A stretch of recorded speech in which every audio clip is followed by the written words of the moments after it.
नमस्कार. आज स्वाद अनोखामध्ये आपण डाळ कोबीची भाजी कशी बनवणार ते पाहणार आहोत. चला तर सुरू करूया. एका कढईत 2 पळी तेल टाकून ते गरम करून घेऊन त्यात 1 चमचा जिरे मोहरी टाकावी. जिरे मोहरी चांगली तडतडल्यावर त्यात 5 ते 6 हिरव्या मिरच्या, नंतर कढीपत्ता टाकून घ्यावा. ते छान भाजल्यानंतर त्यात अर्धा टोमॅटो बारीक चिरून टाकावा. तर ते छान एकत्र करून हलवून घ्यावे.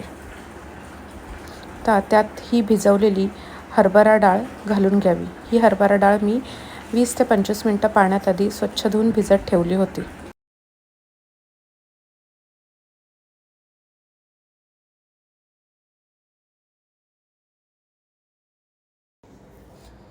आता त्यात अर्धा चमचा हळद घातली आहे.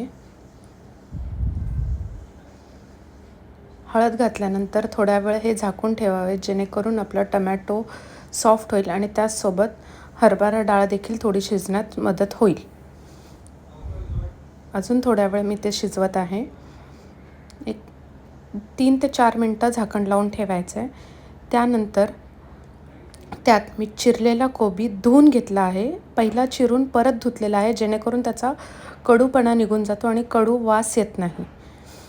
त्यावर चवीनुसार मीठ घालायचे आणि एकदम छान प्रकारे सर्व एकत्र करून घ्यावे.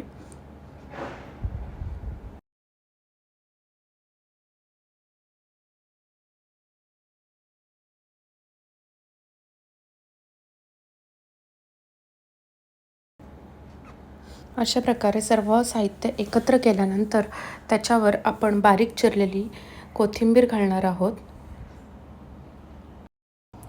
आता आपण त्याच्यावर झाकण ठेवलेलं आहे, कारण आपल्याला कोबी आणि डाळ दोन्ही छान प्रकारे शिजले गेले पाहिजे. ह्याकरता 7 मिनटं आपण त्यावर झाकण ठेवून ती छान शिजवली आहे व त्याच्यावरती आपण आता कोथिंबीर पेरलेली आहे. करायलाही सोपी आणि चवीला एकदम छान अशी आपली डाळ कोबी तयार आहे. रेसिपी आवडली असेल तर please subscribe, like and share. Thank you.